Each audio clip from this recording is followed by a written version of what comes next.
A single mom knelt at a grave, crying over a girl she'd secretly protected for over a year. Then a voice shattered the silence. "That's my daughter's grave." "Who are you?" She looked up into the cold eyes of a mafia boss, the most feared man in the city. The diary hidden in her apartment held the truth about his daughter's death. And that truth would either bring him justice or get her killed. The cemetery looked different at dusk.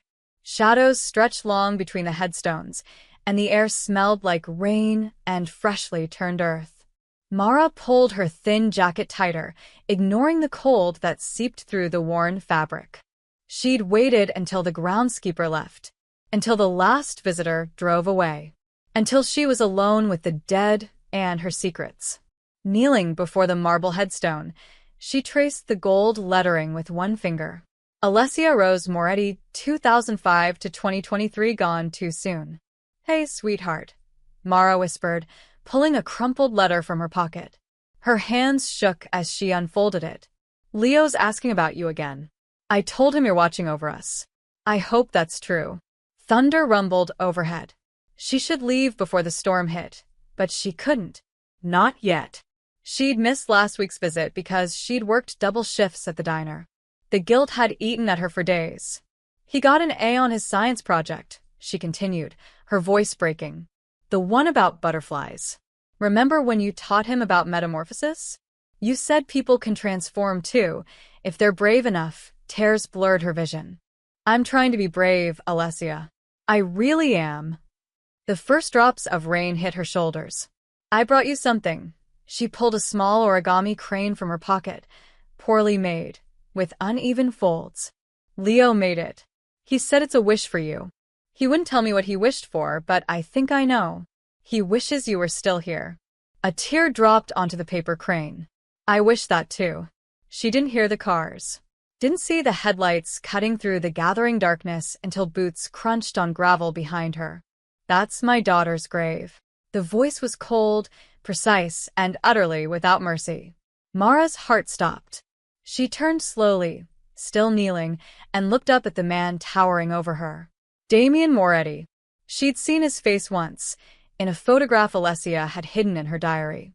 But the picture hadn't captured the raw power that radiated from him, or the dangerous intelligence in his dark eyes, or the barely contained rage that seemed to simmer just beneath his expensive suit. 4 men flanked him, all wearing black, all watching her with the cold assessment of predators. "I asked you a question," Damien said, his voice dropping even lower. "Who are you?" Mara's mouth went dry. She tried to stand, but her legs wouldn't cooperate.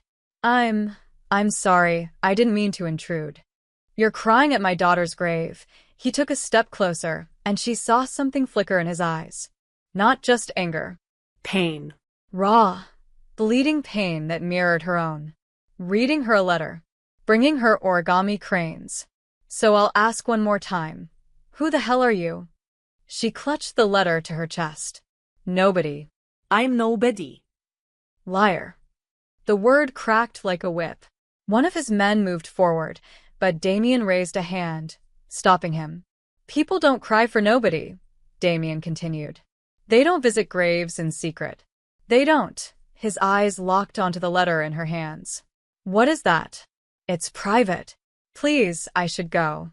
He moved faster than she expected, yanking the letter from her grip before she could react.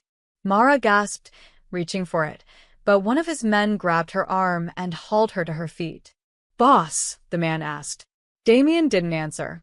He was reading, his jaw tightening with each line.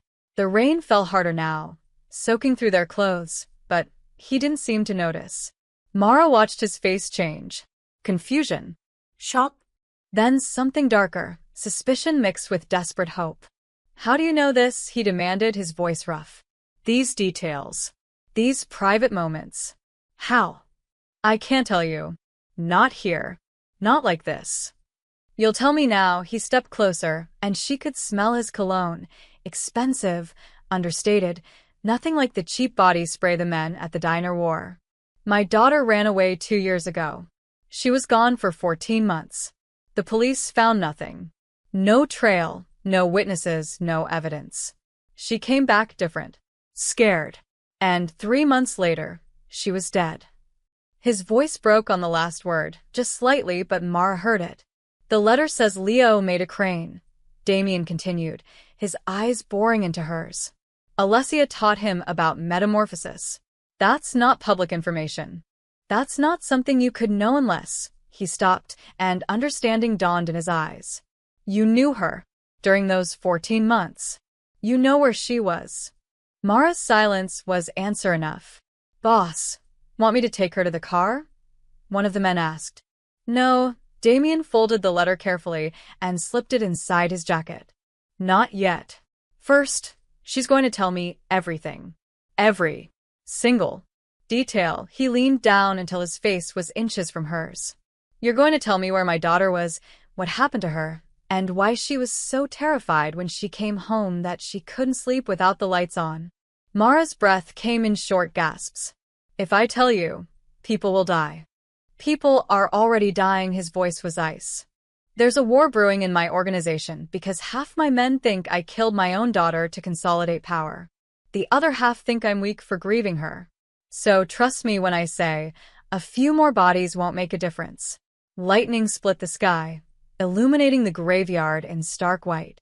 For just a moment, Mara saw past the mafia boss, past the expensive suit and the armed guards, to the broken father standing at his daughter's grave. She loved you, Mara whispered. Even after everything, even when she was scared, she loved you. She wanted to come home. Damien's composure cracked. Just for a second, a flash of raw agony, before the mask slammed back into place. Then why didn't she? He asked quietly. Why did she stay away? Because someone in your family wanted her dead, Mara said. And that someone is still out there. The words hung in the rain-soaked air. Damien stared at her for a long moment. Then he pulled out his phone and made a call. Bring the car around, he said. And clear my schedule for the night. We have a guest. He ended the call and looked back at Mara.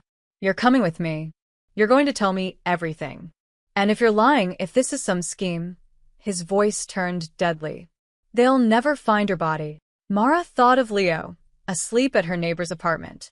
Leo, who'd already lost Alessia, who couldn't lose his mother too. But she also thought of the truth rotting inside her like poison.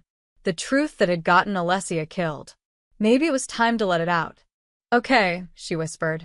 I'll talk. But not at your mansion. Somewhere public. Somewhere safe. Damien smiled, but it didn't reach his eyes. You think anywhere is safe from me? No, Mara admitted. But I have to try. He studied her face for another moment, then nodded once. There's a diner on 5th Street. Mario's.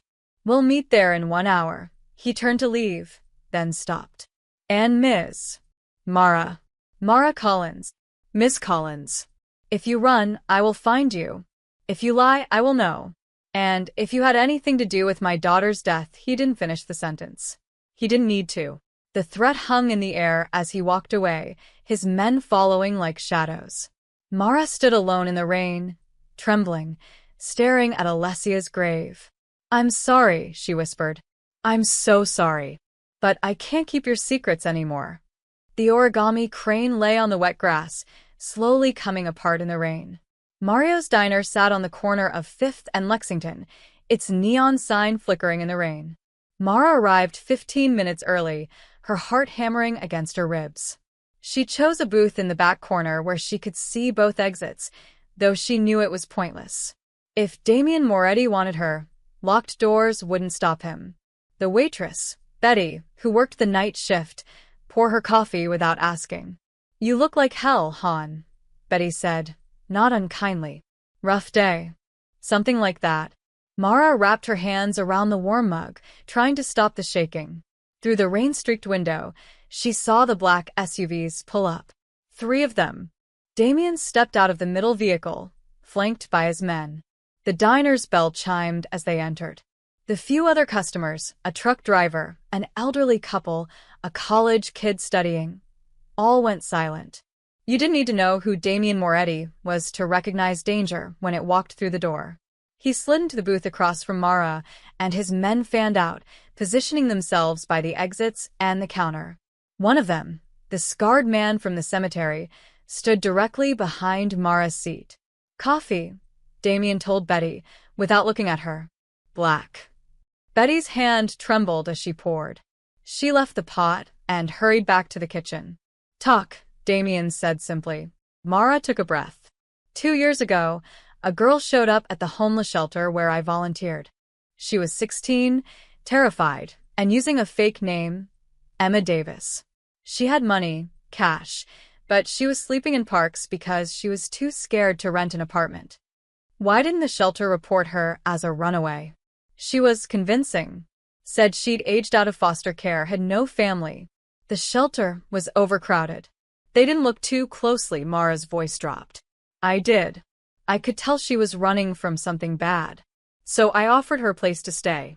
My apartment was small, but Leo was only 6. He needed someone to watch him while I worked anyway. Damien's expression remained unreadable. Go on. She lived with us for 14 months. She helped with Leo, taught him things, made him laugh. She was brilliant, Damien. Kind.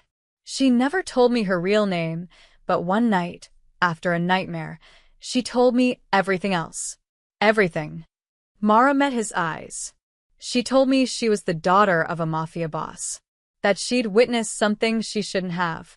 That someone in her own family wanted her silenced permanently. The coffee mug stopped halfway to Damien's lips. She told you someone in my organization wanted her dead. Not your organization. Your family, Mara leaned forward.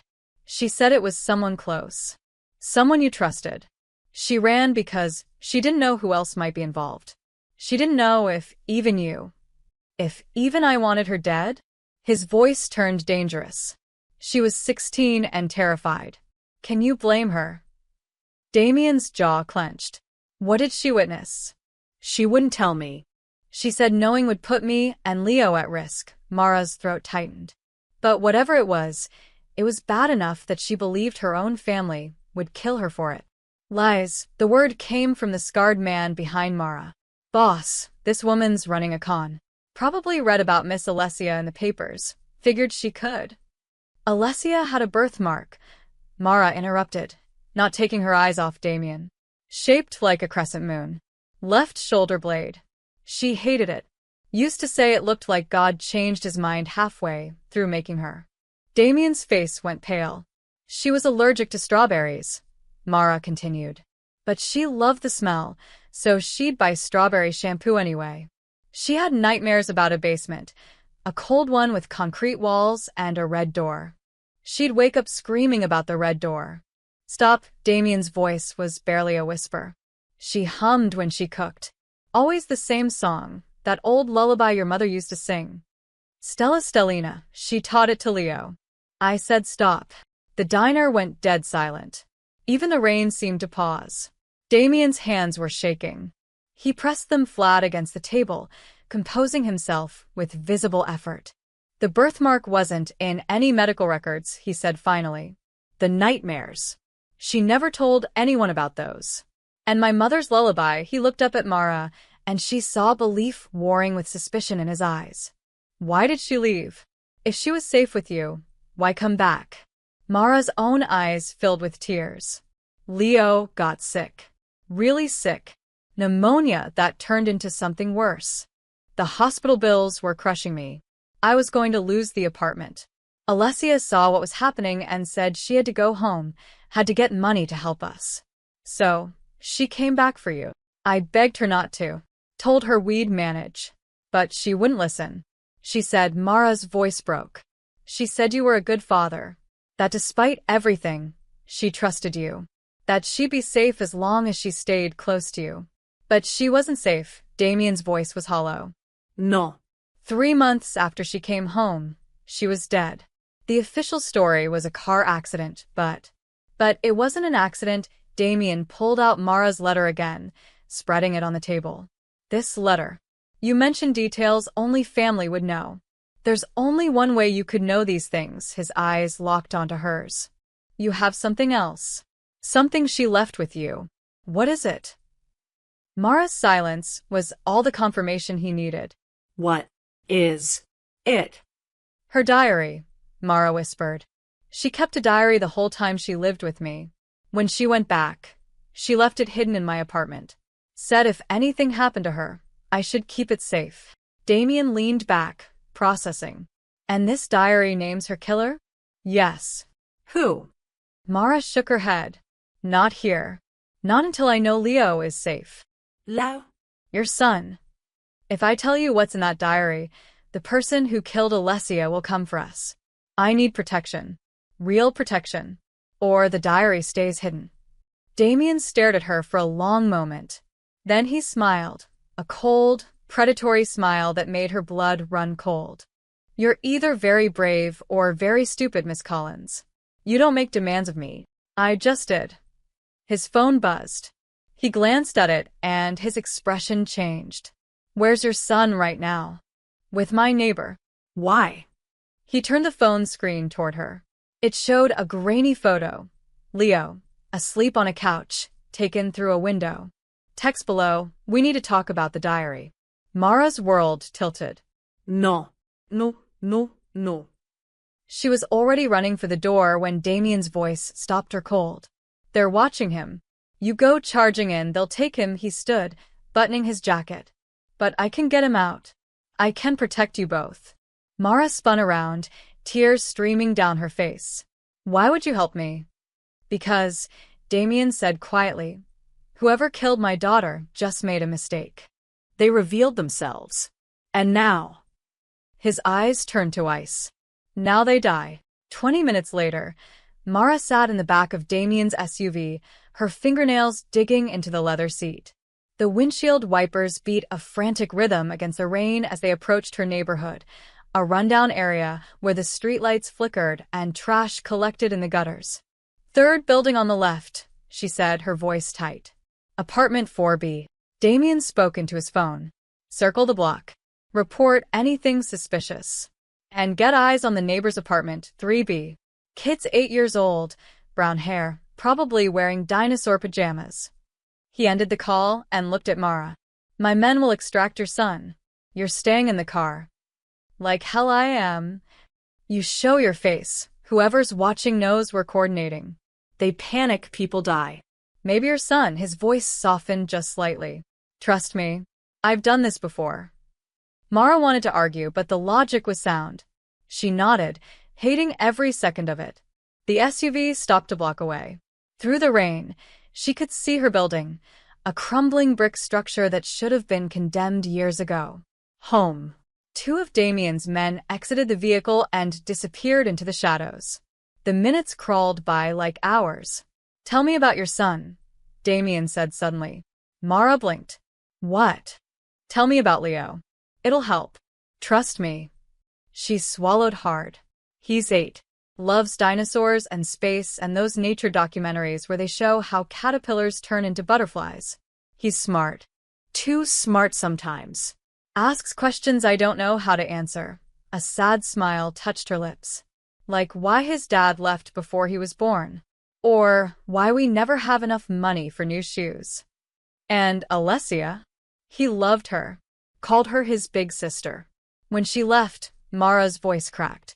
When she left, he cried for a week. Asked me every day when Emma was coming back. I couldn't tell him the truth, that Emma didn't exist. That the girl he loved was dead. Damien's jaw tightened. How did you find out? I saw her face on the news. Alessia Moretti, daughter of notorious crime boss, killed in tragic accident. I threw up. Then I locked myself in the bathroom and sobbed until I couldn't breathe. Mara wiped her eyes. Leo still doesn't know. He thinks Emma moved away for a job. You were protecting him. I was protecting both of us. If people knew we'd harbored your daughter, that we had her diary, she shook her head. We'd have been dead within a day. Damien's phone buzzed. He answered immediately. Talk to me. Mara couldn't hear the response, but she saw his expression darken. How many? A pause. Handle it. Quietly. And get the boy out. Now. He hung up and turned to Mara. There are 2 men watching your neighbor's apartment from a car across the street. Professional surveillance. My team is moving in. Mara's heart hammered. Is Leo? He's fine. Still asleep. But we need to move fast. Through the rain-blurred window, Mara saw movement. Damien's men emerged from the building, one of them carrying a small bundle wrapped in a blanket. But then headlights flared from across the street. A car door opened. Down. Damien shoved Mara's head below the window line just as gunfire erupted. The sounds were muffled, suppressors but unmistakable. Pop, pop, pop, Mara screamed, trying to sit up, but Damien held her down with one hand while pulling a gun from his jacket with the other. Stay down, he commanded. The gunfire stopped. Silence, except for the rain and Mara's ragged breathing. Damien's phone rang. He answered, listened, then exhaled slowly. It's over, he said. Your son is safe. Mara scrambled up, peering through the window. One of Damien's men was jogging toward their SUV, Leo still sleeping peacefully in his arms, somehow undisturbed by the chaos. The back door opened, and the man carefully handed Leo to Mara. She clutched her son to her chest, tears streaming down her face, checking him frantically for injuries. He's fine, ma'am, the guard said. Never woke up. Whatever your neighbor gave him. Mrs. Chen always makes him warm milk with honey when he can't sleep, Mara whispered, stroking Leo's hair. He's a heavy sleeper anyway. Lucky kid, the guard looked at Damien. The surveillance team? Eliminated? No choice, boss. They fired first. Damien nodded. Clean it up. Make it look like a gang shooting. And find out who sent them. As the guard left, Mara finally looked at Damien. Thank you. Don't thank me yet. Those men weren't random thugs. They were professionals. Someone with serious resources is after that diary. He leaned forward. We need to go. Now. Your apartment isn't safe. This neighborhood isn't safe. Go where? Somewhere I control. Somewhere I can protect you both while we figure out who's behind this. Mara held Leo tighter. Your mansion? That's where Alessia died. Not in the mansion. Near it, his voice was firm. I have a safe house. Secure, off the books. No one in my organization knows about it except my most trusted men. And how do I know one of them isn't the killer? You don't, Damien admitted. But right now, I'm the only thing standing between your son and a bullet. So you can trust me, or you can take your chances alone. Mara looked down at Leo's peaceful face. So innocent. So unaware of the danger swirling around them. She thought about their apartment, the leaking ceiling, the broken heater, the eviction notice she'd hidden in her underwear drawer. She thought about the life she'd built from nothing, the dignity she'd clung to despite the poverty. All of it meant nothing if Leo was dead. Okay, she whispered. We'll go with you. But I want your word, that Leo stays safe no matter what. Damien extended his hand. You have it. She shook his hand, feeling the calluses on his palm. A killer's hand. A father's hand. There's one more thing, she said quietly. Before we go to your safe house, I need to get the diary. It's hidden in our apartment. Damien's eyes sharpened. Where? Inside Leo's old toy box. Stuffed inside a teddy bear's stomach. Alessia sewed it in there herself. Smart girl. Pride flickered across his face before the mask returned. We'll get it. But we're doing this my way. Fast and careful. The SUV pulled up to Mara's building. She saw more of Damien's men stationed at the exits, on the roof, in the alley. 5 minutes, Damien said. In and out. Get the diary, and anything else you can't leave behind. Understood? Mara nodded, shifting Leo in her arms. Leave him with me, Damien said. You'll move faster alone. Every instinct screamed at her to refuse. But he was right. Carefully, she transferred Leo to Damien's arms. The sight of the infamous mafia boss cradling her sleeping son was surreal, this dangerous man holding the most precious thing in her world. 5 minutes, she repeated, and ran into the building. Morning light filtered through the grimy windows of Mario's diner. Mara sat in the same booth from the night before, Leo coloring quietly beside her with crayons Betty had scrounged up from somewhere. The diary, a leather-bound journal with Alessia's initials embossed on the cover, sat in Mara's lap, hidden beneath the table. She hadn't slept. Neither had Damien, judging by the tension in his shoulders as he sat across from her, nursing his fourth cup of coffee. He seems calm, Damien observed, watching Leo color a T-Rex purple. He thinks we're on an adventure. I told him we're staying with a friend for a few days. Mara's voice was hollow. I'm running out of lies to tell him. Sometimes lies protect people. Is that what you tell yourself? Damien's eyes flickered. Every single day. Before Mara could respond, Leo looked up at Damien with curious eyes. Are you my mom's friend? Something like that, Damien said carefully. You dress fancy. Are you rich? Leo, Mara warned. It's fine, Damien almost smiled. Yes, I have money. Cool. Maybe you can help my mom pay rent. She cries about it sometimes when she thinks I'm asleep. Leo returned to his coloring, oblivious to the way his words had landed. Mara's face burned with humiliation. Leo, that's not. Your mother is very strong, Damien interrupted, his voice gentle. Stronger than most people I know. You're lucky to have her. Leo beamed. I know. She's the best. The moment was broken by the arrival of one of Damien's men, a younger one Mara hadn't seen before, with nervous energy radiating off him. Boss, we need to talk. Private. Damien's expression hardened. Outside. He left without another word. Through the window, Mara watched him listen to the young man's report, his face growing darker with each passing second. Then he pulled out his phone, made a call, and his entire body went rigid. When he returned to the booth, his eyes were ice. We have a problem, he said quietly, sliding back into his seat. Words out. Someone leaked that I'm protecting a woman with information about Alessia's death. My phone hasn't stopped ringing. Half my organization is demanding I bring you in for questioning. The other half thinks you're a threat that needs to be eliminated. Mara's blood ran cold. What does that mean? It means we're running out of time. If my people are fractured over this, whoever killed Alessia is using it to destabilize my control. He leaned forward. I need to know what's in that diary. Now. Not tonight. Not in a few hours. Right now. I told you, not until Leo is completely safe. He won't be safe until I know who I'm fighting. Damien's voice rose, then caught himself, glancing at Leo. The boy was still coloring unbothered. You want my protection? Then stop playing games and tell me what I need to know. Mara's hands trembled.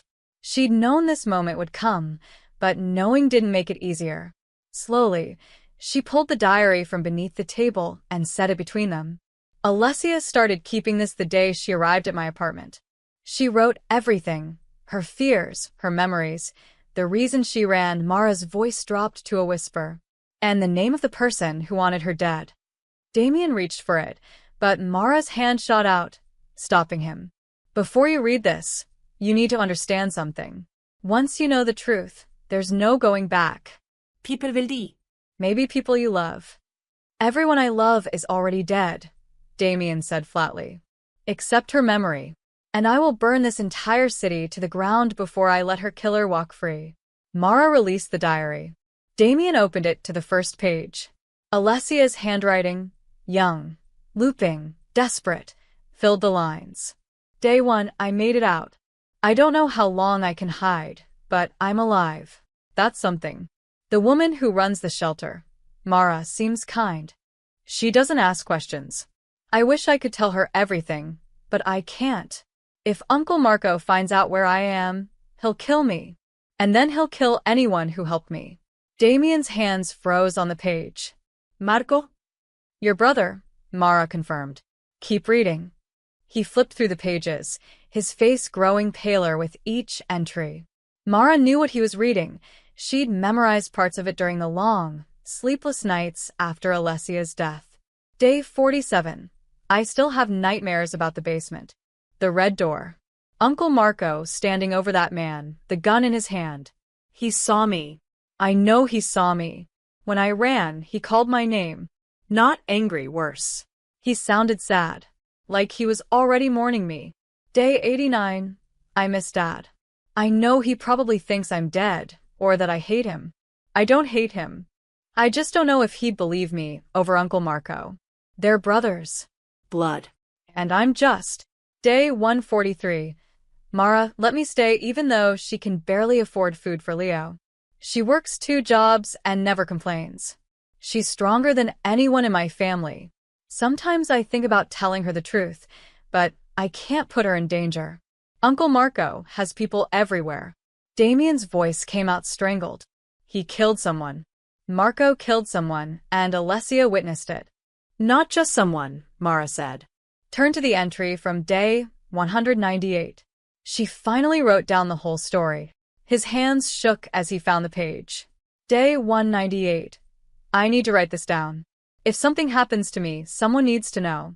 The man Uncle Marco killed was Vincent Rossi, Dad's oldest friend, his consigliere. I was in the mansion, sneaking down to the kitchen for a snack. I heard voices in the basement. Uncle Marco's voice, angry. Then Mr. Rossi, pleading. He said something about the books and evidence and the feds, then a gunshot. I ran to the basement door, looked through the crack, saw Mr. Rossi on the floor, bleeding. Uncle Marco was standing over him with a gun. He looked up and saw me. Our eyes met. And I knew if I stayed, I'd be next. Mr. Rossi must have found proof that Uncle Marco was embezzling from the family, skimming money, making deals behind Dad's back. Uncle Marco couldn't let that evidence reach Dad. So he killed him. Damien slammed the diary shut, his breathing ragged. Vincent. Marco killed Vincent. Alessia wrote that Vincent was like an uncle to her. She loved him. Mara's eyes filled with tears. She couldn't process it. She ran that same night, took cash from your safe, and disappeared. And Marco let everyone believe she was kidnapped or dead. He looked me in the eye at her funeral and cried. Damien's voice was pure venom. My own brother. There's more, Mara said quietly. Toward the end of the diary. After she went back to you. Damien opened the diary again, near the back. His face drained of all color as he read Alessia's final entries. Day 421, I'm home. Dad was so happy to see me, he cried. But Uncle Marco looked at me differently. Like he was calculating something. I need to be careful. Stay close to Dad. Never be alone with Marco. Day 456. Uncle Marco cornered me today. Asked where I'd been. I lied, said I was with friends in California. He smiled and said, I'm glad you're safe, but his eyes were cold. He knows I saw something. He's waiting for the right moment. Day 487. My car has been acting strange. The brakes feel soft. I mentioned it to Dad, but Uncle Marco said he'd have the mechanic look at it. I don't trust him.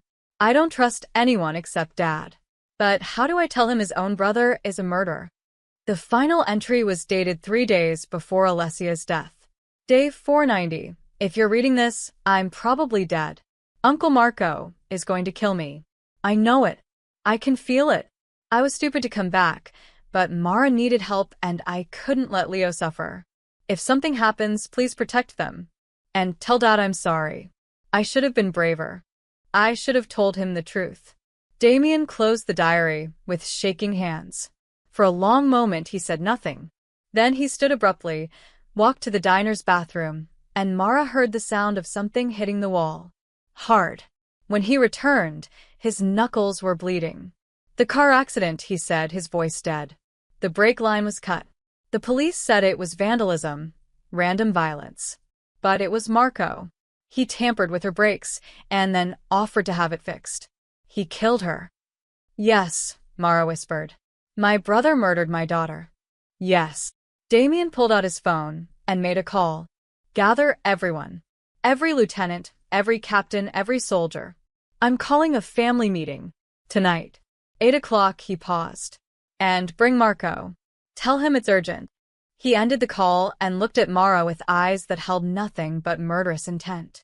You and Leo are going to the safe house. You're staying there until this is over. What are you going to do? What I should have done 2 years ago, he picked up the diary. I'm going to make my brother confess. And then I'm going to kill him. The safe house was nothing like Mara expected. Not a mansion or a warehouse, but a modest two-story home in a quiet suburban neighborhood where kids played basketball in driveways and neighbors waved to each other. The last place anyone would look for a mafia boss's secrets. But Damien had left her there with 2 guards, silent, professional men who positioned themselves at the doors, and driven off with the diary, promising to return before nightfall. That was 6 hours ago. Now Mara sat on the couch, watching Leo play with a set of toy cars she'd found in a closet, trying not to imagine what was happening across the city. Her phone buzzed. A text from an unknown number. "We need to talk. Child Services. 445, Grafton Street. Come alone. This is about Alessia Moretti." Mara's stomach dropped. She looked at the guards, then at Leo, her mind racing. "I need to go out," she told the nearest guard. "Boss's orders. You stay here." "This isn't a request. I just got a message from Child Services. They know about Alessia." The guard's expression didn't change. "Call the boss." Mara tried. No answer. Tried again. Voicemail. "Something's wrong," she said, panic rising. "They're meeting with his brother right now. What if Marco made a move? What if?" Her phone rang. A different number. She answered. "Miss Collins." A woman's voice, professional but strained. "This is Linda Martinez from Child Protective Services. We received an anonymous tip this morning regarding your care of a minor named Emma Davis, who we've now identified as Alessia Moretti. We have questions. Many questions. I can explain." "I hope so, because right now, we're looking at potential charges of harboring a runaway, failure to report, and possible involvement in her death. You need to come in. Immediately." The line went dead. Mara looked at the guard. "I have to go. If I don't, they'll send police. They'll find this place. Is that what Damien wants?" The guard hesitated, then made a call. Spoke in rapid Italian. Hung up. "I'll drive you. The kid stays here with Marco," he nodded to the other guard. 20 minutes later, Mara sat in a sterile conference room at Child Protective Services, facing Linda Martinez, a tired woman in her 50s with kind eyes and a suspicious frown, and 2 NYPD detectives. "Let's start from the beginning," Detective Reeves said, sliding a folder across the table. "You took in Alessia Moretti, daughter of Damien Moretti, and didn't report her to authorities for 14 months. Why?" "She begged me not to. She was terrified." "Of her father?" No. "Of someone in his organization. She wouldn't tell me who." "Convenient," the other detective, Patterson, muttered. Linda leaned forward. "Miss Collins, I've reviewed your file. Single mother, 2 part-time jobs, eviction notices, utility shutoffs. Then suddenly, during the same 14 months Alessia lived with you, your financial situation stabilized. Rent paid on time. Utilities current. Even some savings." Mara's face flushed. "Alessia insisted on contributing. She had money." "Money from where?" Reeves pressed. "I don't know. She just had it. Cash." "Did it occur to you this was stolen? That you were benefiting from a crime?" "I was helping a scared girl." Patterson slapped a photograph on the table. Alessia's autopsy photo. "And 3 months after she returned home, she's dead. Brake line failure. Tell me, Miss Collins, did she ever mention anyone who might want to hurt her?" Mara's hands clenched under the table. The diary was with Damien. Without it, she had no proof of Marco's guilt. If she accused him now, without evidence, she'd be signing her own death warrant. She mentioned being afraid, Mara said carefully, but never gave names. "You expect us to believe you harbored a mafia princess for over a year and know nothing?" Reeves's voice hardened. "Or maybe you know plenty, and you're protecting someone." "I'm protecting my son." Silence fell over the room. Linda's expression softened slightly. "Miss Collins, we're not trying to hurt you. But we received an anonymous call this morning with very specific information. Someone said you're in possession of evidence related to Alessia's death. A diary." Mara's blood turned to ice. "Who called?" "Anonymous means anonymous." "But they knew about the diary." Mara's mind raced. "Only 3 people knew about it. Her, Damien, and whoever had been watching her apartment. When did you get the call? Around noon. Why? Noon. Hours after Damien left with the diary. Someone in his organization had leaked it. I want to make a deal, Mara said suddenly. You're not in a position to make deals, Patterson said. I am if I have information about who killed Alessia Moretti. She looked directly at Linda. But I need protection. Real protection. Witness protection for me and my son. And I need it before tonight. The detectives exchanged glances. What happens tonight? Reeves asked. Damien Moretti is confronting his brother Marco with evidence that Marco killed Alessia. If I'm right, it's going to get bloody. And Marco knows I have proof, which means once Damien moves against him, Marco's people will come for me. Why would Marco's people come for you if Damien has the evidence? Because I'm the witness. I can testify to what Alessia wrote, what she told me. Marco can't risk me staying alive. Linda stood abruptly. Wait here. She left with the detectives. Through the door, Mara heard urgent, hushed conversation. Phone calls. More voices. 15 minutes later, they returned with a man in a dark suit, FBI. Miss Collins, I'm Agent Howard Chin. You're going to tell me everything you know about the Moretti organization. And in exchange, we'll discuss protection. No discussion, Mara said firmly. Guarantee my son's safety first, or I don't say a word. Agent Chin studied her for a long moment, then nodded. We can arrange temporary protective custody for your son, but you'll need to cooperate fully. Starting now. Mara took a breath. Alessia Moretti kept a detailed diary during the time she stayed with me. In it, she describes witnessing Marco Moretti murder Vincent Rossi, Damien's consigliere, in the basement of the family mansion 2 years ago. Vincent had discovered Marco was embezzling from the family. Marco killed him to keep him quiet and then murdered Alessia when she came home because she was a witness. The room erupted. Where's this diary now? Chun demanded. Damien Moretti has it. He's using it to confront Marco tonight at a family meeting. Jesus Christ, Chun pulled out his phone. We need to move. Now. If Damien kills Marco based on that diary, we lose our chance at a legitimate prosecution. And if Marco gets wind of this first, then Damien's dead, Mara finished. And so am I. Chun made rapid calls. Within minutes, the room filled with federal agents, police officers, and prosecutors. Plans formed quickly, too quickly for Mara to follow all of them. We're raiding the meeting location, Chun explained. We'll secure the diary as evidence and take both Moretti brothers into custody before this turns into a bloodbath. What about my son? Already being transferred to a secure location. You'll join him after we take your formal statement. No Mara stood. I'm coming with you. If something goes wrong, if Damien needs someone to verify what's in that diary. Absolutely not. I'm the only one besides Damien who's read it cover to cover. I can corroborate every detail. You need me. Chun looked like he wanted to argue, but another agent whispered something in his ear. He cursed under his breath. Fine. But you stay in the van. You don't move unless I say so. Understood? Mara nodded, though she had no intention of keeping that promise. As they geared up to leave, she pulled out her phone and tried Damien one more time.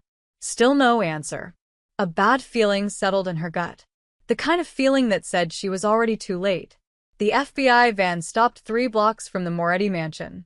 Through the tinted windows, Mara could see the estate's iron gates, the manicured grounds, the imposing stone structure where Alessia had grown up, where she'd died. Agent Chen pressed a finger to his earpiece, listening to reports from the surveillance team. Meetings already started. 15 men inside, plus Damien and Marco. No visible weapons, but we have to assume everyone's armed. What's the plan? Another agent asked. We wait for my signal, then we breach. Priority is securing the diary and separating the brothers before. Chin stopped, his face darkening. Say that again. Mara's pulse quickened. What's wrong? Chun ignored her, barking orders into his radio. All units, hold position. We have a situation. What situation?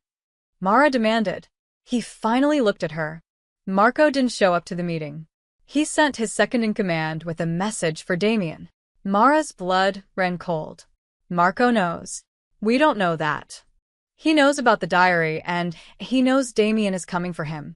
That's why he didn't show. He's running, or worse. She grabbed Chen's arm. Where's my son? You said he was in protective custody. He is. Secure location, guarded. Mara's phone rang. Unknown number. Her hands shook as she answered. Hello, Mara. Marco's voice was smooth, cultured, nothing like the monster from Alessia's diary. I apologize for the dramatic introduction. I assume you're with the FBI by now? Listening to Agent Chen plan his heroic raid, Chen's eyes widened. He made frantic gestures to his team. Where's my son? Mara's voice cracked. Safe. For now. Your FBI friends moved him to a very predictable safe house, apartment building on 52nd, 3rd floor. 2 agents at the door. I have 12 men in position. If I give the word, those agents die and Leo disappears. Permanently. You son of a... I'm not a monster, Mara. I'm a businessman. And right now, we need to make a deal. His voice hardened. My niece wrote things in that diary. Lies, exaggerations, the fantasies of a troubled teenage girl. But my brother believes them. Worse, you believe them. And now the FBI is involved. They're not lies. You killed Vincent Rossi. You killed Alessia. I did what was necessary to protect this family. The cultured mask slipped, revealing rage beneath. Vincent was going to destroy everything my father built. Hand evidence to the feds that would have put us all in prison. And Alessia, his voice broke slightly. She was collateral damage. I never wanted to hurt her, but she wouldn't let it go. She came back, and I could see it in her eyes. She was going to tell Damien eventually. I couldn't allow that. Chen was frantically typing on a laptop, trying to trace the call. So you cut her brake line, Mara said, keeping him talking. Made it look like an accident. Clean. Painless. She didn't suffer, Marco sighed. But then you had to keep her diary. Had to stick your nose where it didn't belong. Now everything's falling apart. Good. You deserve to rot in prison. Perhaps. But Leo doesn't deserve to die. So here's my offer. Bring me the diary. Alone. No FBI, no police, no Damien. Just you. We make an exchange. The diary for your son. How do I know you'll keep your word? You don't. But what choice do you have? The FBI can't move on my men without risking Leo's life. Damien doesn't even know where your son is. I'm the only one who can guarantee his safety. He paused. You have 30 minutes. There's an old textile factory on Riverside, near the docks. Come alone, bring the diary, and this ends peacefully. I don't have the diary. Damien does. Then I suggest you get it from him. Quickly. 29 minutes, Mar. The line went dead. Chun swore viciously. We couldn't trace it. He's using burner phones, probably switching locations. He has my son. Mara's voice was hollow. He has Leo, and he wants the diary. We're not negotiating with. I'm not asking permission. Mara grabbed the van door handle. I need that diary, and I need it now. Chun blocked her. Listen to me. If you walk into that factory, Marco will kill you both. That's how this works. He can't leave witnesses. Then what do you suggest? Storm the safe house and hope your people are faster than his? Hope he doesn't have someone inside with Leo right now with a gun to his head. The van went silent. I can get the diary from Damien, Mara continued, forcing herself to think clearly despite the panic clawing at her chest. But I need leverage. Something to trade with Marco. That's not just my life. Like what? Like evidence that destroys his credibility within the organization. Proof he's been skimming money, making unauthorized deals, lying to the family. Alessia wrote it all down. Every transaction she'd overheard. Every suspicious conversation. It's all in that diary. Mara's eyes blazed. If I give Marco the diary, he burns it and we have nothing. But if I give him copies of specific pages, the parts about Vincent's murder, while the FBI keeps the rest. Chun caught on. We still have evidence of his embezzling. We can prosecute him for financial crimes even if we can't prove the murders. And Damien gets ammunition to turn the family against Marco. He's been stealing from them for years. They'll tear him apart themselves. Another agent spoke up. It's risky. Marco could still kill her and the kid. He could, Mara agreed. But if he knows the FBI has evidence of his financial crimes, and that Damien has already seen it, killing me doesn't help him. His only play is to run. Take whatever money he's hidden and disappear before the family and the FBI close in. Chun considered this, then made a decision. We need that diary. Now. 10 minutes later, they crashed into the Moretti mansion through the front door. Damien stood in the center of an ornate library, surrounded by 15 of his men, the diary open on the table before him. He looked up as federal agents flooded in, weapons drawn, and his expression didn't change. Agent Chun, he said calmly, I wondered when you'd arrive. Damien Moretti, step away from the evidence. This isn't evidence. It's my daughter's last words. And I'm not finished reading them. His eyes found Mara behind the agents. How did they know? Anonymous tip, Mara said. Marco knows about the diary. He has my son. He wants the diary in exchange. Something dangerous flickered in Damien's eyes. Marco has Leo. Yes. Where? Old textile factory on Riverside. 20 minutes. Damien closed the diary and picked it up, but Chen stepped forward. That's evidence in a federal investigation. You can't. My brother murdered my daughter. Damien's voice was soft, deadly. He murdered Vincent. He's been stealing from my family for years, and now he's kidnapped a child. So here's what's going to happen, Agent Chen. You're going to let me walk out of here with this diary. I'm going to that factory. And I'm going to end this. I can't let you. Damien's men raised their weapons, pointing them at the agents. The agents pointed back. Stand off. Nobody needs to die today, Damien continued. Except Marco. Let me handle my family's business, and I'll hand you whatever evidence you need to prosecute him. You'll get your case. I'll get justice. Everyone wins. Except Leo dies if we waste any more time. Mara shouted. Please. Both of you. We're running out of time. Chen's jaw clenched. Then he lowered his weapon.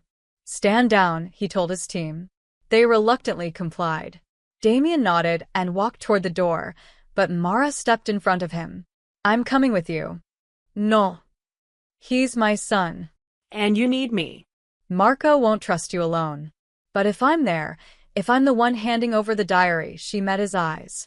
Let me do this. For a long moment, Damien studied her face. Then he handed her the diary. We do this together, he said quietly. For Alessia. For Leo. Together, Mara agreed. They walked out side by side, into the coming darkness. The Moretti mansion's war room felt like a tomb. Damien sat at the head of a long mahogany table, his lieutenants arranged on either side like chess pieces. The diary lay closed in front of him, a time bomb wrapped in leather. Mara stood by the window with Agent Chen watching, listening. They'd agreed, before going to Marco, they needed to understand the fractures within the family. Know who might stand with Marco when the truth came out. Where the hell is Marco? Demanded Sal Greco, Damien's oldest lieutenant. He was a brick wall of a man, loyal for 30 years. You call an emergency meeting and he doesn't show. Marco sent word, said Tony Bianchi, Marco's second in command. Young, ambitious, hungry. Said he had urgent business. He'll join when he can. Urgent business? Sal slammed his fist on the table. The boss calls, you come. That's the rule. Maybe Marco has good reason to stay away, Tony countered, his eyes sliding to Damien. There are rumors, boss. Ugly rumors about why you really called this meeting. The room went deathly quiet. Say it, Damien commanded, his voice ice. Whatever poison Marco's been spreading, say it to my face. Tony hesitated, then pushed forward. People are saying you've gone soft since Alessia died. That you're obsessed with finding someone to blame instead of running the business. That you're meeting with outsiders. His eyes flickered to Mara, making decisions without consulting the family. And what do you think, Tony? I think, Tony chose his words carefully, I think grief makes men unpredictable, dangerous. And I think the family needs stability right now, not a witch hunt. A witch hunt, Damien's laugh was bitter. Is that what Marco called it? Marco's worried about you. We all are. Liar, the word came from Sal. You're worried about your own skin. We all see it, Tony. The way you've been positioning yourself, taking meetings Marco should handle, making promises about the future, he turned to Damien. Boss, I've heard whispers. Some of the younger guys think Marco should take over. That you're compromised. The room erupted in shouting. Accusations flew. Loyalties divided before Mara's eyes. Damien let it continue for exactly 10 seconds. Then he stood, and silence crashed down like a guillotine. Vincent Rossi was my friend, Damien said quietly. My father's friend. He built this organization alongside us. 2 years ago, he disappeared. We searched for months. Found nothing. I mourned him as a brother. He opened the diary and pulled out a photograph tucked inside. Alessia had taped it to one of the pages. It showed Vincent, smiling at a family gathering, with Alessia on his shoulders. My daughter loved him. Called him Uncle Vinny. Damien's voice cracked slightly. She witnessed his murder. In the basement of my own home. And the killer was family. The room exploded again, but Damien spoke over them. Marco killed Vincent because Vincent discovered he was embezzling. Hundreds of thousands over 5 years, skimmed from our operations. Vincent was going to bring proof to me. Marco shot him to keep him quiet. That's insane, Tony said, but his voice lacked conviction. Is it? Sal, remember when the construction deal fell through 3 years ago? We lost $2 million on that contract. Marco handled that deal, Sal said slowly. Said it was bad luck. It wasn't luck. Marco sabotaged it, pocketed the money, and blamed it on the contractor. Damien flipped through the diary, reading Alessia's notes. She overheard him on the phone, bragging to someone about it. She didn't understand what it meant at the time, but she wrote it down. He slid the diary across the table to Sal, open to a specific page. The old lieutenant read, his face darkening. There's more, Damien continued. The shipment that went missing in Jersey. The warehouse fire in Brooklyn. The restaurant protection payments that mysteriously stopped coming in. All Marco. All documented by my daughter before she even knew what she was documenting. Boss, another lieutenant, Frank DeLuca, spoke up. Even if this is true, where's Marco now? Why isn't he here to defend himself? Because he knows I've seen the evidence. He knows I'm coming for him. Damien's eyes swept the room. And he's gambling that enough of you doubt me, that enough of you think I'm unstable, that he can split this family and take control of half of it. Or, Tony said, standing slowly, he's staying away because he knows this is a setup. Maybe that diary is fake. Maybe you had it made to justify killing your own brother. Damien moved so fast that Tony didn't have time to react.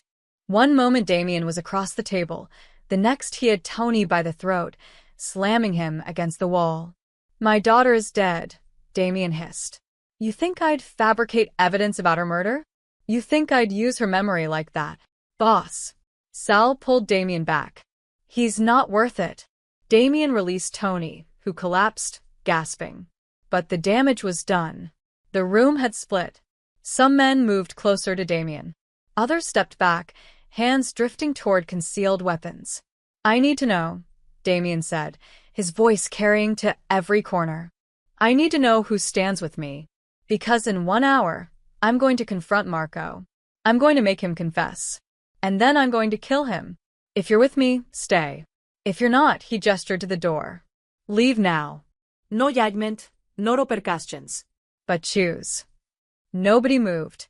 Then Frank stood and walked to Damien's side. I'm with you, boss. Always. Sal joined him. Marco was always too ambitious. I should have seen it. One by one, the older lieutenants stood with Damien. But Tony remained seated, along with 3 younger men. You're making a mistake, Tony said. Marco's been good to this family. Better than you know.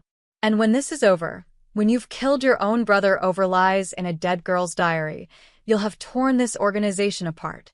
Get out, Damien said quietly. Tony left, his 3 allies following. The moment they were gone, Sal spoke. They'll warn Marco. I know. I'm counting on it. Agent Chen stepped forward. What are you planning? Marco thinks he's splitting my family. He thinks I'm isolated, vulnerable. So, I'm going to let him believe that. Damien pulled out his phone. I'm going to call him. Tell him I want to meet just the 2 of us. Brother to brother. To talk. He'll know it's a trap, Mara said. Yes. But his ego won't let him refuse. He'll come to prove he's not afraid, that he still has power. And he'll bring his people, Tony and anyone else he's turned. Damien's smile was predatory. He wants a war? I'll give him one. On my terms. What about Leo? Mara's voice rose. Marco said, he has people at the safe house. If you move against him. Which is why you're not going to the textile factory, Damien interrupted. Agent Chen is going to raid that safe house right now, extract Leo, and get him somewhere Marco can't reach. Chen nodded. Already mobilizing. No, Mara said. Marco will know. He'll have people watching. If the FBI shows up. Then I'll go, Damien said. Not as a mafia boss. As a concerned citizen reporting suspicious activity. Marco's men won't recognize me in plain clothes, and by the time they realize what's happening, Leo will be gone. You do that. Mara's voice was barely a whisper. Risk exposing yourself. Damien picked up the photograph of Alessia and Vincent. I failed my daughter. I won't fail your son. Sal leaned in. Boss, if you're going for the kid who's confronting Marco. Damien looked at his remaining lieutenants. You are. All of you. You're going to the meeting location, that textile factory Marco chose. You're going to surround it. And when Marco arrives expecting to find Mara alone, you're going to arrest him. Citizen's arrest. Hold him until I get there. And, if he fights, then you do what's necessary. Damien's eyes were cold. But I want him alive. I want to look him in the eye when I tell him I know what he did. I want him to understand that he destroyed this family for nothing. Frank spoke up. What about the FBI? They'll want Marco for prosecution. They can have what's left when I'm done. Agent Chen stepped forward. Damien, if you kill him, you'll go to prison. We can't protect you from murder charges. I'm already going to prison eventually, Agent Chen. We both know that. But first, I'm going to get justice for my daughter. Then you can have me. Mara watched this man, this criminal, this father, sacrifice everything for the truth. For Alessia. For Leo. I'm coming with you, she said. To get Leo. You'll need someone he trusts when he wakes up scared. Damien studied her, then nodded. Get ready. We leave in 5 minutes. As the room emptied, Sal pulled Damien aside. Boss, Tony will tell Marco everything. He'll know we're coming. Good, Damien said. Let him know. Let him sweat. Let him realize that everything he's built, every lie he's told, is crumbling. Fear is its own punishment. And if he runs, Damien's smile was sharp as a knife.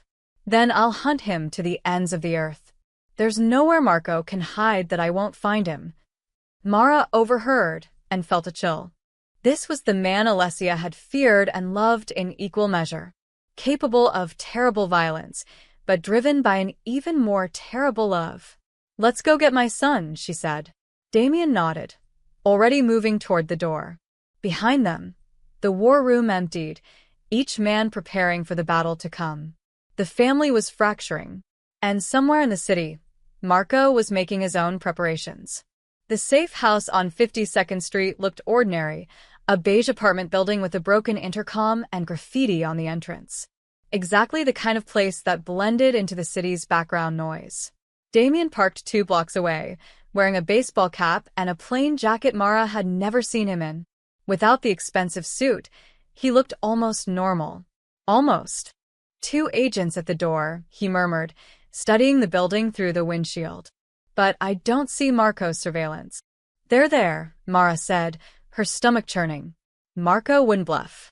Then we make this fast. Damien pulled out a phone, not his usual one, something cheap and disposable. I'm calling in a noise complaint from a neighbor. When the agents check it out, we go in through the back service entrance. And if Marco's men stop us. His hand moved to his jacket, where Mara knew a gun was concealed. They won't. 5 minutes later, they crouched in the service stairwell while the FBI agents investigated a non-existent domestic disturbance 3 floors up. The apartment was on the 3rd floor, Unit 3B. Damien picked the lock in seconds. Inside, the apartment was sparse, government-issued furniture, bare walls, no personality. And on the couch, wrapped in a blanket, was Leo. Mara's heart nearly burst. She rushed forward, but Damien caught her arm. "Check him first," he whispered. She knelt beside her son, hands shaking as she examined him. Breathing normal. Color good. But he wouldn't wake up. He's been drugged, she realized, panic flooding her system. Oh God, they drugged him. Probably just a sedative. To keep him quiet during transport, Damien was already checking the windows, the closets, every corner. "We need to move." Now. Mara scooped Leo into her arms. He was getting so big, almost too heavy to carry, but adrenaline made her strong. They moved toward the door. And it burst open. Not FBI agents. 3 men in dark clothes, guns already drawn. Damien fired first. The sound was deafening in the small space. The lead man went down, then the second. The third got a shot off that splintered the doorframe inches from Mara's head before Damien put 2 bullets in his chest. "Go!" Damien shoved her toward the back window. "Fire escape. I can't carry him down." "You can, and you will. Move." Mara climbed through the window onto the rusted fire escape, Leo's dead weight nearly pulling her over the railing. Behind her, she heard more gunfire, shouting, footsteps pounding up the stairs. She half climbed, half fell down the ladder, her arms screaming, her breath coming in gasps. 2 floors. 1 floor. The ladder to the alley stuck, rusted in place. "Drop him." She looked down. Damien stood in the alley below, arms outstretched. "I'll catch him. Trust me." She didn't have a choice. She lowered Leo as far as she could, then let go. Damien caught him, stumbling slightly, but staying upright. Mara jumped the rest of the way, hitting the pavement hard enough to send pain shooting through her ankles. "Cars this way." "FBI. Don't move." Agent Chun appeared at the alley's entrance, a dozen agents behind him, weapons trained on Damien. "Put the child down and step away," Chun commanded. "Can't do that," Damien said, still holding Leo. "Marco's men just tried to kill us. More might be coming. We heard gunshots. You killed 3 men. 3 men who were about to execute a federal witness and her child." Damien's voice was steel. "Check their IDs. You'll find they're on Marco's payroll." Chun hesitated, then gestured to 2 agents. They entered the building while everyone else maintained the standoff. Mara moved to Damien's side. "Give me Leo. Please." He carefully transferred the sleeping boy to her arms. The weight of her son, alive, breathing, made her knees weak with relief. The agents emerged from the building. 3 dead men, boss. Confirmed Moretti Associates. And the FBI agents we posted. They're dead too. Throats cut. Bodies in the stairwell. Chen's face went white. Marco killed federal agents. "To get to my son," Mara said, her voice breaking. "He was never going to trade. He was going to kill Leo and me both, eliminate the witnesses, and let you all think it was Damien." Chen looked between them, making calculations. Finally, he lowered his weapon. "We need to move. All of us. Marco knows his men failed, which means he knows we have the kid. He'll be running scared, making desperate moves." Chen pulled out his phone. "I'm calling in SWAT, the whole task force. We end this tonight." "No," Damien stepped forward. "Your people storm in with that much firepower. Marco disappears. He's got escape routes, safe houses, resources you don't know about. By morning, he'll be in Argentina or Monaco, and you'll never touch him. What's your alternative?" "Let me draw him out. He still thinks he can win. He still thinks he can turn enough of the family against me, still thinks he can paint me as the villain." Damien's eyes burned. "So, I give him what he wants. I send word that I'm coming to the textile factory. Alone. Unarmed. To talk. That's suicide, Mara said. It's fate.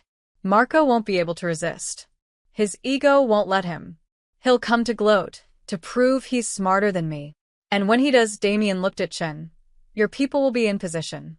You'll have him on attempted kidnapping, murder of federal agents, conspiracy. Enough to put him away forever. And if he just shoots you on sight? Damien smiled coldly. I'm harder to kill than he thinks. Chun considered, then nodded slowly. We'll need time to position teams, set up surveillance. You have 2 hours. That's when I'm going, and Damien turned to Mara. You and Leo go with Chin. Somewhere safe. Somewhere Marco can't reach. What about the diary? Damien pulled it from his jacket. Give it to Chin. Let the FBI use it. I don't need it anymore. I know the truth. Mara took the diary, then impulsively grabbed Damien's hand. Don't die for this. Alessia wouldn't want. Alessia wanted her father to protect people who couldn't protect themselves. She wanted me to be better than the life I chose. His voice softened. Maybe I can't be better, but for one night I can try. He pulled away and walked toward his car. Damien, Mara called. He stopped. Thank you. For saving Leo. For believing me. He looked back, and for a moment, the hardened criminal fell away, leaving only the grieving father. I'm sorry I couldn't save her, he said quietly. But I can save you. And I will. Then he was gone, driving into the night. Chin put a hand on Mara's shoulder. Come on. Let's get your son somewhere safe. As they loaded into a federal vehicle, Mara looked down at Leo's peaceful, drugged face. So innocent. So unaware of how close he'd come to death. It's over, baby, she whispered. It's almost over. But as they drove away, her phone buzzed. A text from an unknown number. You took my bait. Your son was never at that safe house. That was a decoy. Want to know where Leo really is? Come to the factory. Alone. Or I'll mail him back to you in pieces. Mara's blood turned to ice. She looked at the boy in her arms, the peaceful face, the steady breathing, the familiar weight, and realized with horror that she'd never checked his birthmark. The small star-shaped mark on his left ankle that he'd had since birth. With trembling hands, she pulled back the blanket, lifted his pant leg. No birthmark. This wasn't Leo. Stop the car, she said, her voice barely a whisper. What? Chun asked. Stop the car. She was screaming now, clutching the fake child. This isn't my son. This isn't Leo. Marco tricked us. He has my real son, and this is. The boy's eyes opened. Not Leo's warm brown eyes. Blue eyes. Cold. Adult. She figured it out. The boy said in a man's voice. Gravelly. Wrong. A dwarf. Marco had used a dwarf. The fake Leo pulled a knife from inside the blanket and lunged for Mara's throat. Mara threw herself backward as the knife slashed the air where her throat had been. Agent Chun grabbed the man's wrist, slamming it against the seat until the blade clattered to the floor. Secure him, Chun shouted. 2 agents wrestled the dwarf into handcuffs while Mara hyperventilated in the corner, her mind fracturing. Not Leo. The boy she'd held wasn't Leo. Her real son was still out there. Still in Marco's hands. Where is he? Chun demanded, pressing his gun to the man's temple. Where's the real boy? The dwarf just smiled. Blood trickled from his split lip. You'll never find him in time. Mara lunged forward, grabbing him by the collar. Tell me where my son is, or I swear to God. Mrs. Collins. Chin tried to pull her back. No. She shook the man violently. You tell me right now. Marco said you'd break easy, the dwarf laughed. He was right. The kid's probably already dead. Marco doesn't leave loose ends. Something inside Mara snapped. She grabbed the fallen knife and pressed it to the man's throat. Last chance. Mara, don't, Chin warned. He has my son. And if you kill him, we lose our only lead. The words penetrated the red haze of her rage. Slowly, she lowered the knife, her whole body shaking. Chin pulled out his phone. Get me SWAT at the textile factory. Now. And find out if Damien Moretti's already there. He stopped listening. What do you mean you lost him? Mara's heart sank. Chun hung up, his face grim. Damien disabled his tracker. He's gone dark. And, according to our surveillance, Marco just arrived at the textile factory with 12 armed men. Then we go in, Mara said. Storm the place, get Leo. If we breach, Marco kills the hostage first. That's protocol for these people. Chen's voice was clinical, detached. We need to be smart. Smart? Mara's voice cracked. My 8-year-old son is with a murderer. There is no smart. There's only... Her phone rang. Damien. She answered immediately. Damien. I know about Leo, he interrupted. Marco sent me a video. Your real son is in the factory, tied up in the basement. The same basement where he killed Vincent. Mara's legs gave out. She collapsed against the van wall. Is he hurt? Scared. Crying. But alive. Damien's voice was tight with controlled fury. Marco's using him as bait. He knows I can't walk in there without getting shot, and he knows you'll come anyway because you're desperate. He's right. I am desperate. Which is why we're going to outsmart him. There was a rustling sound, like Damien was moving. I'm already inside the factory. I came in through the old loading docks 30 minutes ago. Marco doesn't know. Chun leaned in. Moretti, this is Agent Chen. If you're inside that building, stand down. We're calling in tactical teams. By the time your teams assemble, Leo will be dead. Marco's paranoid. He's got tripwires, cameras, sentries. He'll see you coming from a mile away. Damien paused. But he won't see Mara. Absolutely not, Chen said. Listen to me. Marco expects Mara to come alone, terrified, ready to trade anything for her son. So that's exactly what she'll do. She walks in the front door, keeps Marco talking, keeps him distracted. Meanwhile, I work my way to the basement, get Leo, and we extract through the loading docks. That's insane, Mara whispered. Marco will kill me the second I walk in. No, he won't. He needs you to tell him where the diary is, the original. He thinks what I have might be a copy. He'll keep you alive to verify. What if you're wrong? Silence on the line. Damien, what if you're wrong? Then I'll kill him before he touches you, his voice dropped. I swear on Alessia's grave, I won't let him hurt you or Leo. But I need you to trust me. Can you do that? Mara closed her eyes. Trusted a mafia boss. Walked into a trap. Bet her son's life on a man she'd met 24 hours ago. What choice do I have? She whispered. None, Damien said honestly. But I'm the best chance your son has. Agent Chen knows it, even if he won't admit it. Chen's jaw clenched. Then he nodded once, sharply. Fine, Mara said. Tell me what to do. The textile factory loomed against the night sky like a corpse, broken windows, rusted metal, walls covered in graffiti. Mara approached on foot, her hands raised, empty. Floodlights snapped on, blinding her. That's far enough, Marco's voice echoed from somewhere inside. Turn around slowly. Show me you're not armed.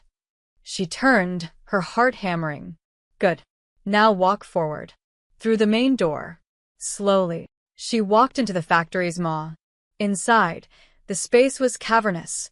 Old machinery covered in dust, hanging chains, shadows upon shadows. And in the center, illuminated by a single work lamp, stood Marco Moretti. He looked nothing like his brother. Smaller, softer, with kind eyes and a gentle smile. The kind of man you'd trust with your secrets. Mara, he said warmly. Thank you for coming. I'm sorry about the dramatics, but I needed to ensure we could talk privately. Where's my son? Safe. I promise you, I haven't hurt him. I'm not a monster. You killed your own niece. The smile faded. I loved Alessia. Her death was unfortunate, but necessary. Surely you understand that sometimes we must sacrifice one to save many. No, Mara said flatly. I don't understand that at all. Marco Said, disappointed. Vincent Rossi was going to destroy my family. Hand decades of evidence to the FBI. My father would have died in prison. Damien arrested. Hundreds of men, their families, all destroyed. So, yes, I killed Vincent. And when Alessia witnessed it, when she ran, he spread his hands. What choice did I have? You could have let her go. She would have stayed hidden. For how long? A year? 5? Eventually, guilt or fear would have driven her to talk. I couldn't risk it, his eyes hardened. Just like I can't risk you. Or your son. Or that diary. The FBI has the diary. Damien gave it to them. I know. But I also know the FBI's evidence procedures.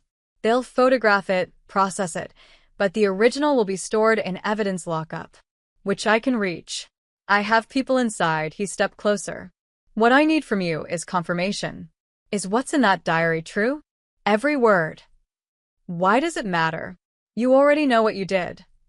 Because I need to know what Damien believes. What the FBI believes. Which lies I need to counter. Which truths I need to bury. His voice turned cold. So, answer the question.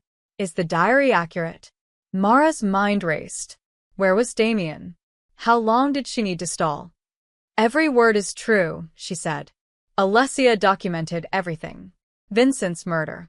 You're embezzling. The brake line on her car. She knew you were coming for her. She just didn't know when. Marco's face twisted. She should have kept her mouth shut. Should have forgotten what she saw. I would have let her live. No, you wouldn't have.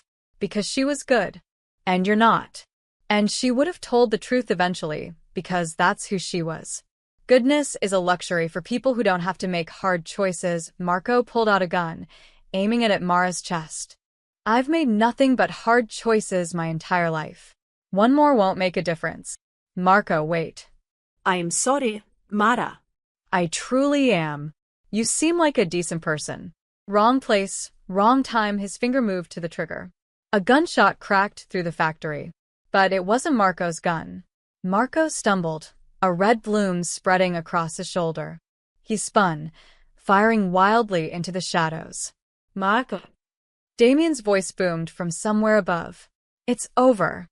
Marco's men poured in from side rooms, weapons drawn. The factory erupted into chaos, gunfire, shouting, muzzle flashes in the dark. Mara dove behind an old machine as bullets pinged off metal around her. Leo, she screamed. Lie. Mom. The voice was faint, terrified, but unmistakably her son's. She followed the sound, crawling through the darkness, through the gunfire and chaos, until she found the stairs to the basement. She ran down, her feet pounding on metal steps, and burst into the cold concrete space with the red door Alessia had described in her diary. And there, tied to a chair, tears streaming down his face, was Leo. Mom. She ran to him, cutting the ropes with shaking hands. I've got you, baby. I've got you. I was so scared. I know. But it's over now. Above them, the gunfire intensified. Then stopped. Sudden, terrible silence. Footsteps on the stairs.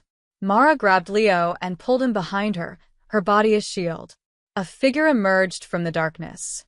Damien, bleeding from a cut above his eye, but alive. Time to go, he said simply. Marco. Being detained by the FBI. They breached 30 seconds after the shooting started. Damien held out his hand. Come on, both of you.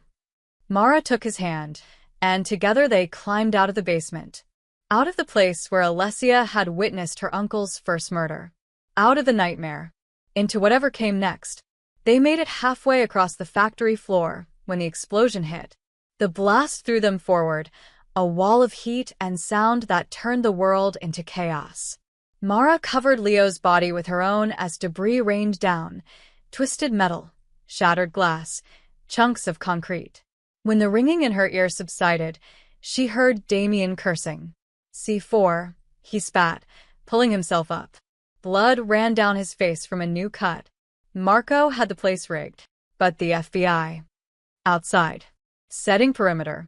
He timed it perfectly. Damien grabbed her arm, hauling her and Leo to their feet. Move. There'll be more. They ran toward the loading docks, Leo stumbling between them. Behind them, secondary explosions bloomed, smaller, strategic, cutting off escape routes. He's hurting us, Damien realized. Son of a bitch is still playing chess. They burst through a side door into an alley. FBI vehicles blocked one end, their lights flashing. Safety.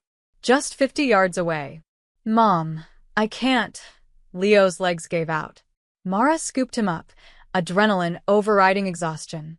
They ran toward the FBI line. A black SUV screamed into the alley from the opposite direction, tires smoking. It skidded to a stop between them and the federal agents. Marco stepped out, his shoulder crudely bandaged, gun in hand. 3 of his men flanked him. Did you really think, Marco said, his cultured voice now frayed with pain and rage, that I wouldn't have a contingency plan? Agent Chen's voice boomed through a megaphone. Marco Moretti, you're surrounded. Drop your weapon. I don't think so. Marco grabbed Mara, yanking her and Leo away from Damien. His gun pressed against Leo's temple. Tell them to back off, Agent Chen, or I redecorate this alley with the boy's brain. The FBI agents froze, weapons trained but unable to fire. Marco, don't, Damien said, his voice deadly calm. This isn't about them. It's about us. Let them go. Let them go. Marco laughed bitterly. So they can testify? So they can put me in prison for the rest of my life? No, brother. We end this now. All of it. You want to end it? Fine. Take me instead. Kill me. But let the boy and his mother walk. How noble. Marco's finger tightened on the trigger. You always were the sentimental one. Dad's favorite. The golden son who could do no wrong. Did you know he was going to give you full control of the family? That I was supposed to serve under you forever? Marco. Shut up. Spittle flew from his mouth. I've spent 30 years in your shadow. 30 years cleaning up your mistakes, handling the dirty work you were too precious to touch. And for what? To watch you grieve one stupid girl while the empire crumbled. That stupid girl was my daughter. She was a liability. Just like Vincent. Just like everyone who threatens what we built. Marco pressed the gun harder against Leo's head. The boy whimpered. You want to play hero? Fine. Throw down your weapon. Kick it over here. And maybe I let the kid live. Damien's jaw clenched. Slowly, he pulled his gun from his holster. Don't, Agent Chen called.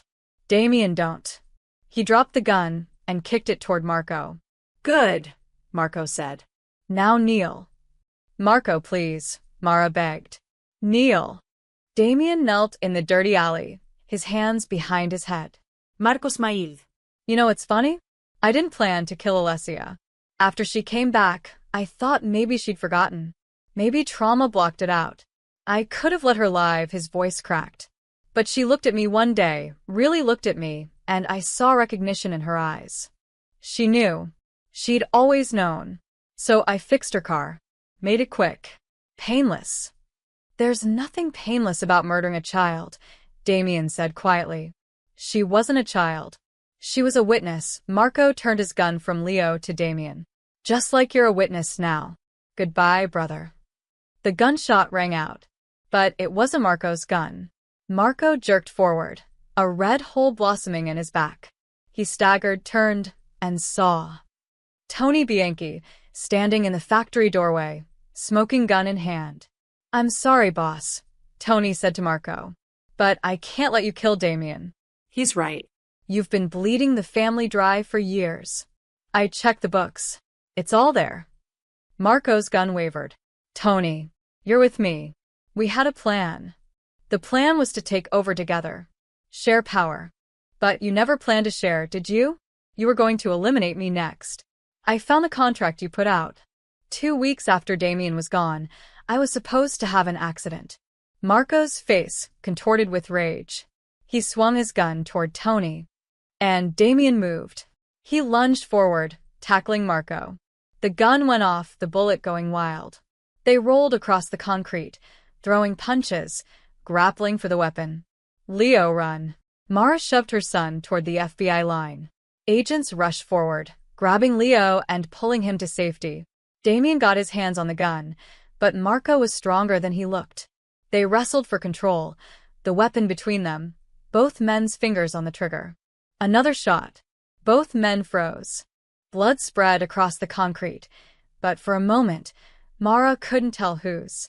Then Marco slumped sideways, his eyes already glazing. The bullet had entered under his ribs, angled upward into his heart. Damien stood slowly, the gun falling from his hands. "Boss."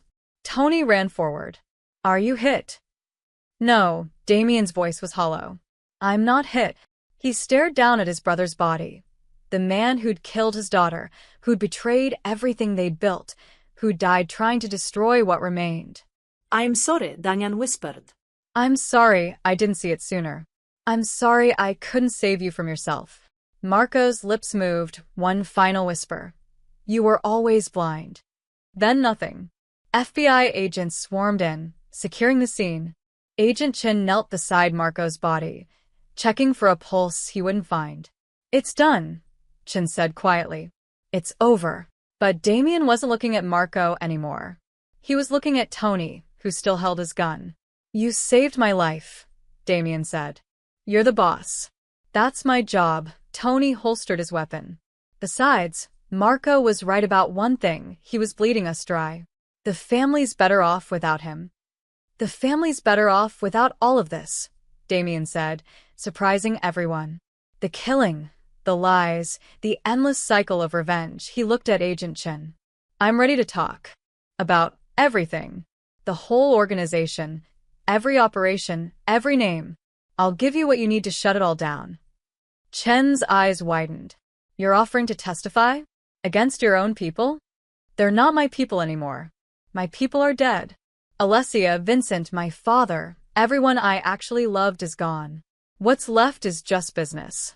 And I'm done with it." He looked at Mara, who stood holding Leo against the FBI vehicle. "I want to do one good thing before I die. Alessia would want that."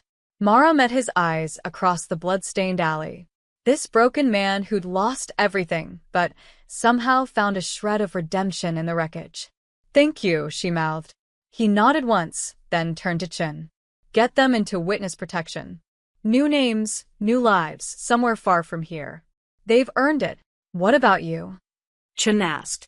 "I'll take whatever sentence comes. But first, I have a funeral to arrange." Damien looked down at Marco's body one last time. "He was my brother before he was a monster. That has to count for something." Tony stepped forward. "Boss, if you're really done with the life, what happens to the rest of us? You make your own choices. Turn yourself in, get deals, testify. Or run. Or keep the organization going without me. I don't care anymore." Damien's voice was flat, empty. "I'm going to visit my daughter's grave. And then I'm going to prison. That's my future." He walked away, past the FBI agents, past the smoking ruins of the factory, into the night. Mara watched him go, this complicated man who'd saved her son and lost his soul. "Mom?" Leo's voice was small. "Is it really over?" She pulled him close, breathing in the smell of his hair, feeling his heartbeat against her chest. "Yes, baby," she whispered. "It's really over."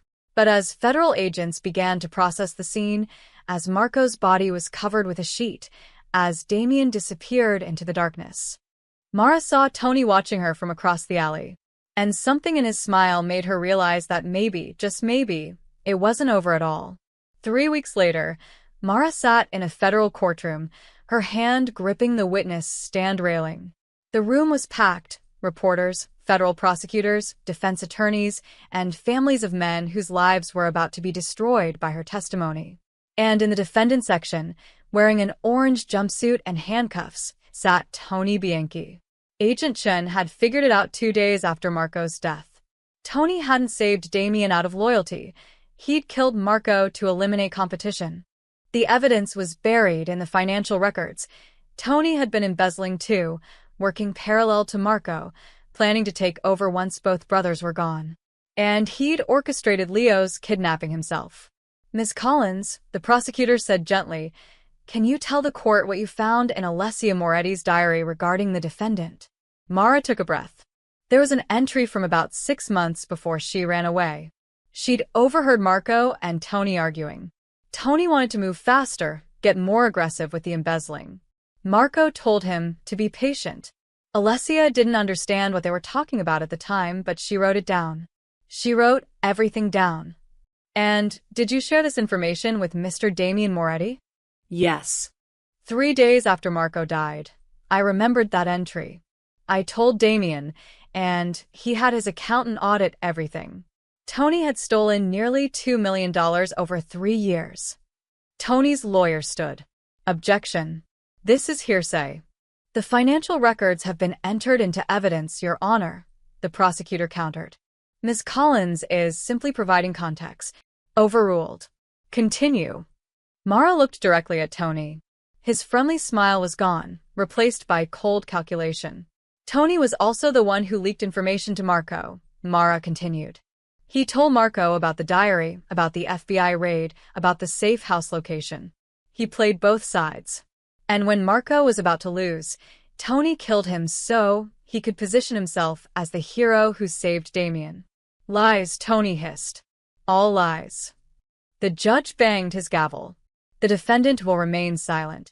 Ms. Collins, the prosecutor said, how did you discover Mr. Bianchi was responsible for your son's kidnapping? Agent Chin traced the phone that sent the threatening messages. It was registered to a shell company Tony controlled. And the men who were supposed to be guarding Leo at the real safe house? They were on Tony's payroll.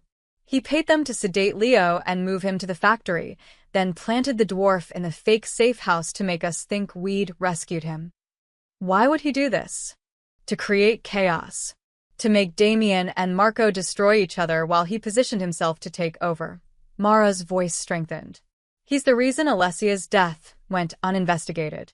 He suppressed evidence, bribed the police detective, made sure it looked like a simple accident. Because if the truth came out, Marco might have implicated him too. The courtroom erupted in murmurs. The judge called for order. I have no further questions, the prosecutor said. Tony's lawyer cross-examined her, trying to poke holes in her testimony, but the evidence was overwhelming. Financial records, phone logs, witness statements from other Moretti associates who'd turned state's evidence. After 2 hours, Mara was excused. She walked out of the courtroom on shaking legs and found Damien waiting in the hallway. He looked different, thinner, older, the weight of his choices carved into his face. He wore a suit instead of prison orange. His cooperation had earned him limited freedom pending sentencing. You did good in there, he said quietly. I just told the truth. The truth, he smiled sadly. Alessia always said that was the most powerful weapon. I never believed her. I thought power came from fear, from control. But she was right. The truth destroyed everything I built, and somehow that feels right. They walked together toward the courthouse exit. What happens now? Mara asked. Tony goes to prison for life. Marco's estate gets liquidated, victims' families compensated. And me? He shrugged. I'll serve probably 15 years. Cooperation deal, voluntary surrender, first-time violent offender status. Agent Chin thinks I'll be out in 10 with good behavior. That's a long time. It's less than I deserve. They stopped at the doors, sunlight streaming through the glass. But I'll use it. Read books. Think. Try to become someone Alessia wouldn't be ashamed of. She loved you, Mara said. Even scared, even running, she loved you. That was in every page of her diary. Damien's eyes reddened. I failed her. You avenged her. You exposed the truth. You protected my son. Mara touched his arm. She'd be proud of who you became in the end. Maybe. He pulled an envelope from his jacket. This is for you. And Leo. Money from my personal accounts. Legitimate money. Nothing criminal.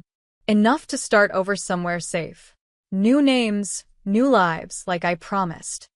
Damien, I can't. Please. It's the last thing I can do for Alessia. She loved Leo. She'd want him protected. He pressed the envelope into her hands. Take it. Disappear. Be happy. That's all I ask. Mara looked at the envelope, then at this man who'd been a monster and a father, a criminal and a savior. Thank you, she whispered. He nodded once, then walked back toward the courthouse, toward his lawyers, his sentencing, his punishment. Agent Chen appeared at Mara's side. Ready. For what? Witness protection processing. We're moving you and Leo tonight. New identities, new city, new everything. You'll be completely safe. Mara took a breath. Leaving behind everything, her apartment, her jobs, the few friends she had. But Leo would be safe. That was all that mattered. Where are we going? Can't tell you until we're en route. Security protocol, Chen smiled. But it's somewhere warm. Good schools. Quiet. The kind of place where you can forget all this ever happened. Could she forget? Forget Alessia's frightened face when she'd first arrived at the shelter? Forget Leo's tears in that basement? Forget Damien's broken expression as he knelt beside his brother's body? I don't want to forget, Mara said. Alessia deserves to be remembered. The real her, not just the tragedy. Then remember her, Chen said. But do it somewhere safe. The next morning, the New York Times ran a front-page story. Moretti Empire crumbles. Daughter's diary exposes decades of crime. But buried in the middle of the article was a single paragraph that made Mara's blood run cold. While Marco Moretti and Anthony Bianchi faced justice, authorities confirm that several high-ranking Moretti associates remain at large. Sources suggest a power vacuum has created instability within organized crime networks, with various factions competing for control. Federal investigators warn that the dismantling of one criminal empire may have inadvertently sparked a larger underworld war. Mara read it 3 times, sitting in a safe house motel room while Leo slept in the next bed. Her phone, a new one, untraceable, buzzed with a text from an unknown number. The diary didn't just destroy Marco. It exposed everyone. There are people who blame you for what's coming. People who think you should have stayed quiet. Watch your back, Mara. This isn't over. Not by a long shot. She deleted the message, her hands shaking. Outside, a car door slammed. Footsteps approached. Mara stood, moving to the window. FBI agents. Just agents. Doing their rounds. But for how long would she be safe? How long before someone decided that eliminating the witness was worth the risk? She looked at Leo's sleeping form. Innocent, peaceful, unaware of the enemies she'd made by telling the truth. I'm sorry, baby, she whispered. I'm so sorry. Tomorrow, they'd relocate. New names. New lives. But Mara knew the truth that Alessia had learned too late. Some secrets, once exposed, can never be buried again. And the people who want them buried will never stop hunting. 6 months later, the cemetery looked different in the morning light. Peaceful. The storm clouds from that first night had given way to clear skies and gentle warmth. Spring had arrived, bringing new grass and wildflowers that grew in scattered patches between the headstones. Mara, now officially Sarah Mitchell according to her witness protection documents, walked slowly toward Alessia's grave. Leo held her hand, stronger now, braver, though he still had nightmares sometimes. And beside them, escorted by 2 federal marshals, walked Damien.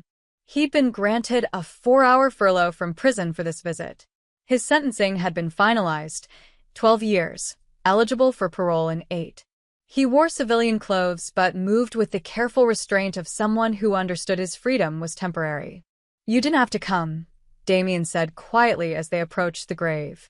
Yes, I did, Mara replied. We both did. They'd been relocated to Arizona, a small town where nobody knew their faces, where Leo could attend school without fear, where Mara worked at a library and pretended the past 6 months had been a nightmare instead of reality. But some things couldn't be left behind. The 3 of them stood before Alessia's headstone. Someone, probably Damien's remaining family, had placed fresh flowers. The grave was well-maintained, loved, remembered. Hey, sweetheart, Damien said, his voice rough. He knelt, placing his hand on the cold marble. I'm sorry it took so long to visit. Things have been complicated. Leo stepped forward, pulling a folded paper from his pocket. I made this for her. Emma. That's what I called her. He unfolded it carefully, a drawing of a girl with dark hair, smiling, surrounded by butterflies and stars. At the bottom, in careful 8-year-old handwriting, Emma taught me to be brave. Mara's throat tightened. That's beautiful, Leo, Damien said. She would have loved it. Leo placed the drawing at the base of the headstone, securing it with a small rock. Mom says Emma was an angel who came to help us. Is that true? Damien looked at Mara, then back at the boy. Your mom's right. Alessia, Emma was special. She saw goodness in people, even when they couldn't see it in themselves. Did she see goodness in you? The question hung in the air. I hope so, Damien whispered. I really hope so. They stood in silence for a moment. Then Mara pulled out the letter she'd written, the one she'd been reading that first night when Damien found her. She'd rewritten it dozens of times, trying to find the right words. Dear Alessia, she read aloud. Leo and I are safe now. We have a new home, new names, a new life. But we haven't forgotten you. We never will. You gave us 14 months of joy in the middle of your fear. You loved Leo like a brother. You made our tiny apartment feel like a real home. Her voice cracked, but she continued. I'm sorry I couldn't protect you when you went back. I'm sorry the world was so cruel to someone so kind. But I want you to know your truth mattered. Your diary brought justice. Your courage saved lives. You weren't just a victim, Alessia. You were a hero. She folded the letter and placed it beside Leo's drawing. Damien pulled out his own offering, a photograph. Alessia at age 5, sitting on his shoulders, laughing at something off camera. Both of them looked happy. Whole. This was before everything got complicated, he said.